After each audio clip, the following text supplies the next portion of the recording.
Mesdames, Messieurs, merci d'avoir pris ce rendez-vous du face-à-face. Aujourd'hui, nous parlons donc du parti Foscori pour un Bénin émergent. Le parti FCBE est-il prêt pour affronter les élections communales et municipales? Pour en parler, nous recevons pour vous M. Prosper Adoukounou. M. Prosper Adoukounou, bonjour. Bonjour, monsieur le journaliste. Vous êtes administrateur des impôts à la retraite, trésorier général adjoint du parti Foscori pour un Bénin émergent. Merci d'avoir accepté notre invitation. Je vous en prie, monsieur le journaliste. Alors aujourd'hui, le parti Foscori pour un Bénin émergent fait partie des 5 partis qui doivent donc aller aux élections municipales et communales. Dites-nous quels sont vos motifs de satisfaction. Nous sommes entièrement satisfaits, puisqu'il faut dire que le parti est venu de très loin. Vous avez subi un peu les soubresauts que le parti a subis. Donc, normalement, à l'étape actuelle, où tout le monde est convaincu que le FCBE peut participer maintenant à une élection au temps de la rupture, on devrait s'en réjouir. On ne devrait pas assister à ceux auxquels nous assistons actuellement. En principe, tout le monde devrait être d'accord que FCBE s'en est sorti. Au moins pour une première participation à l'ère de la rupture. Ce dimanche, la surprise a été générale. On a lu sur la page Facebook de l'ancien président, le président d'honneur d'ailleurs du parti FCBE, qui donc a annoncé sa démission du parti. Comment avez-vous accueilli l'information? Mais comme vous l'avez dit, nous avons été tous surpris. Nous avons été surpris et avec nous beaucoup de gens, et presque toute la population d'ailleurs, parce que le président Yahi Boni, ce n'est pas n'importe qui. Il n'est pas n'importe qui. C'est un ancien président de la République. Il a dirigé ce pays pendant 10 ans et actuellement, jusqu'à nouvel ordre, il est notre président d'honneur, le président d'honneur du parti FCBE. Donc, une pareille annonce par canal de Facebook ou de WhatsApp, vraiment ça nous a surpris. Nous ne pouvons imaginer une telle annonce par ce canal. Vous y croyez? Moi, je n'y crois pas, justement. Je n'y crois pas. Je crois que les militants aussi n'y croient pas. Qu'est-ce qu'il faut pour que vous puissiez y croire? Est-ce qu'il faut une lettre de démission de la part du président? Merci, monsieur le journaliste. Je crois que c'est le président d'honneur du parti. Le président d'honneur du parti, il a la possibilité de convoquer la direction du parti à tout moment. Si la direction du parti est convoquée, les gens sont obligés de répondre présent à sa convocation. Et il nous dit ce qu'il a sur le cœur. J'ai tel problème par rapport à votre manière de gérer le parti actuellement. J'ai quelques appréhensions, voilà. J'ai eu des informations, puisqu'il est un ancien président de la République, on peut dire qu'il a des informations que nous, on n'a pas peut-être. Mais il faut en discuter avec la direction du parti. Il faut qu'on s'explique. L'information est que le parti FCBE, selon le président de l'ancien président, le président d'honneur, est un parti de la mouvance, comme les 4 autres qui doivent aller aux élections. Et vous y croyez? Il a écrit sur sa page Facebook. Vous croyez à cela? C'est pas possible. On ne peut pas croire à ça. Vous confirmez que le parti FCBE est un parti de l'opposition? Le FCBE est un parti d'opposition. Ça, ceux qui le disent n'ont qu'à apporter la preuve de ce qu'ils disent. Même le président d'honneur? Bon, certainement qu'il en a les preuves. Non, moi je suppose, je n'ose pas demander au président d'honneur d'apporter la preuve, mais que ceux qui lui donnent ces conseils-là apportent la preuve. Je ne vais pas demander au président d'honneur d'apporter la preuve, puisque il reçoit certainement des conseils de certains. Mais ceux-là, qui sont les bons conseillers du chef de l'ancien chef de l'État, peuvent nous apporter la preuve. Puisque tout le monde en parle, c'est une rumeur. Bon, maintenant, si vous en avez la preuve, vous apportez la preuve et incident clos. Il n'a pas manqué de créer la cohésion. Il a essayé vous appeler, de réunir cette partie-là, ce bloc qu'on appelle dur et l'autre bloc qu'on appelle, je ne sais pas si c'est souple ou mou. Le président a essayé de vous réunir, mais qu'est-ce qui se passe? Pourquoi ça ne marche pas? Nous avons cru à cette réconciliation, si c'en était une, parce que la réconciliation se fait sur la base de la neutralité. Si vous voulez réconcilier deux partis, oui, vous êtes neutre. Vous ne prenez pas parti ni pour un camp, ni pour l'autre. Je crois que à un moment donné, nous avons l'impression que le président d'honneur s'est penché d'un côté. C'est ça qui fait certainement l'échec de la réconciliation. Et c'est ça qui le fâche peut-être aujourd'hui. Ah, évidemment, oui, parce que quand vous prenez immédiatement parti dans un show là, vous ne pouvez plus arriver à réconcilier deux partis. Ce n'est pas possible. Et je crois que c'est à cela que nous assistons actuellement. Et nous, on a pensé que cette crise était déjà conjuguée au passé. Mais nous sommes en train de constater que... C'est maintenant que cette crise commence. C'est maintenant que ça commence. Mais je pense que, non, je crois qu'il vaut mieux qu'on en finisse. Parce que, lorsque vous dites que le parti est de la mouvance, il faut en apporter la preuve. Apporter la preuve et tout le monde sera convaincu. Deuxièmement, le président d'honneur, pour moi, le président d'honneur n'est pas encore parti du parti. C'est pas possible. D'accord.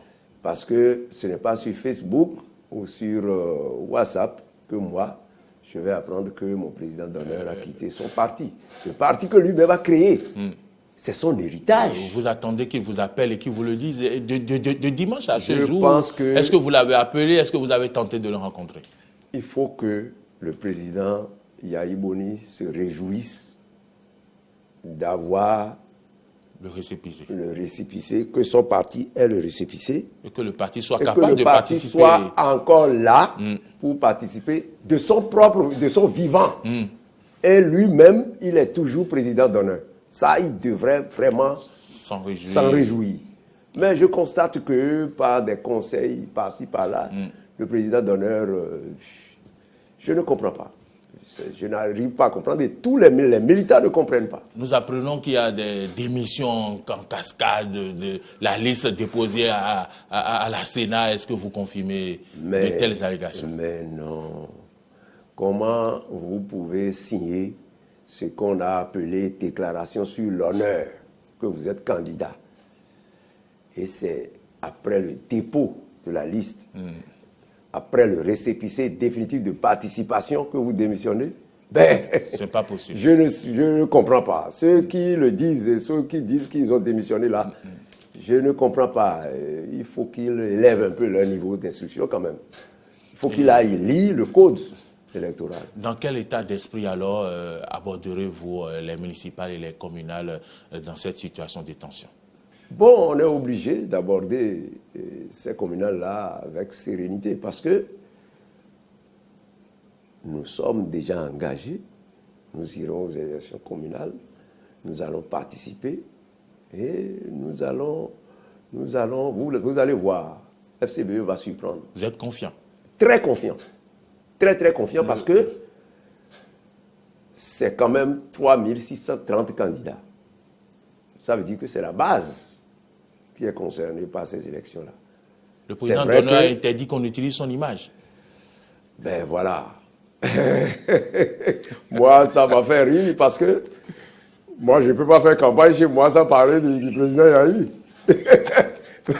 mais même si je ne prononce pas son nom, même si je ne montre pas son image, tout le monde sait que FCBE, c'est un parti créé par le président Yahi Boni. Ça m'a fait rire quand j'ai lu ça. J'ai dit non, ce n'est pas le président lui-même qui a écrit ça. Et les gens lui ont écrit ça. Comment participer aux élections sans utiliser l'image du président? Pourquoi il peut dire c'est pas possible? Non, il y a des gens dans l'entourage immédiat du chef de l'État, de l'ancien chef de l'État, qui, bon, je ne sais pas, c'est pas possible. Donc, Si un candidat à Tukuntuna dit, bon, le président d'honneur du parti, c'est du parti FCBE, c'est le président Yahi Boni. C'est son parti. Et moi, je suis candidat dans ce parti. Je ne peux pas quand même intenter un procès à celui-là. Ça me fait rire. Moi, même si je le fais, il ne peut pas m'intenter un procès. Nous irons au tribunal et je vais dire les raisons pour lesquelles je l'ai dit. Alors, que préconisez-vous aujourd'hui pour que la paix revienne dans la maison, Kori? Nous pensons qu'il y a des gens qui sont un peu accrochés à leurs intérêts personnels. Les frustrations actuelles, c'est des frustrations qui sont nées il n'y a pas longtemps. C'est des frustrations qui sont nées des derniers préparatifs des législatives dernières. Oui, en avril. En avril dernier. Enfin, oui. Avril, oui, il y a un an. Ça fait un an. Oui. Donc, je crois qu'il y avait eu beaucoup de frustrations nées de ces préparatifs-là. Il y a des gens qu'on voulait certainement exclure et qui se sont rendus compte après. D'ailleurs, un grand parti qui ne participe pas aux législatives, vous voyez un peu ce que ça crée déjà comme frustration. Et si on rajoute encore à cette frustration-là, d'autres frustrations telles que les gens ont pris le récépissé, vous dites que c'est un faux récépissé, alors que c'est pour sauver pratiquement le parti. Il y a des lois qui ont été votées, et si vous ne respectez pas ces lois-là, vous ne pouvez pas animer la vie politique. Et c'est inimaginable que FCBE, à partir d'un certain moment, disparaisse complètement de la classe politique béninoise. Ce n'est pas possible. Mais si nous, on a œuvré pour que cela soit une réalité, c'est pour que FCBE ne disparaisse pas. Et c'est bien sûr l'intention, l'objectif de certains. Je crois que ceux-là, ils continuent d'œuvrer pour que FCBE disparaisse. Mais nous, on ne va pas leur permettre ça. Très bien. Et quel est votre message à l'endroit des militants qui nous suivent en ce moment? Évidemment, comme, les militants, comme votre mot de fin. Oui, les militants sont Les militants, ils sont là pour soutenir le parti. Et je crois que... Avec ou sans le président d'honneur? Pour le moment, moi, je n'ose pas dire que c'est sans le président d'honneur. D'accord. Ils sont obligés de soutenir le parti. Parce qu'ils savent que c'est par là qu'ils auront leur salut. C'est l'alternative là. C'est FCBE. C'est vrai. Nous avons 2021 et 2021, c'est la présidentielle. On ne peut pas imaginer que FCBE ne soit pas là. FCBE doit participer à la présidentielle de 2021. Mais malgré tout ce que nous sommes en train de faire là, les militants sont accrochés au bonheur du parti, à l'avenir du parti. Et je crois que tout le monde œuvre pour ça. Merci infiniment, Monsieur Prosper Adoukonou. Vous êtes administrateur des impôts à la retraite, trésorier général adjoint du parti Foskori pour un Bénin émergent. Vous êtes venu nous dire comment le parti Foskori se prépare pour affronter les élections communales dans cette situation de tension, ou du moins où le président d'honneur a annoncé sa démission. Merci d'être venu vous prononcer. C'est à moi de vous remercier. Transmettez nos amitiés, bien sûr, au secrétaire exécutif national. Mesdames, Messieurs, c'est la fin de ce face-à-face. Merci de nous avoir suivis. Je vous laisse donc en compagnie de Natacha Kofi.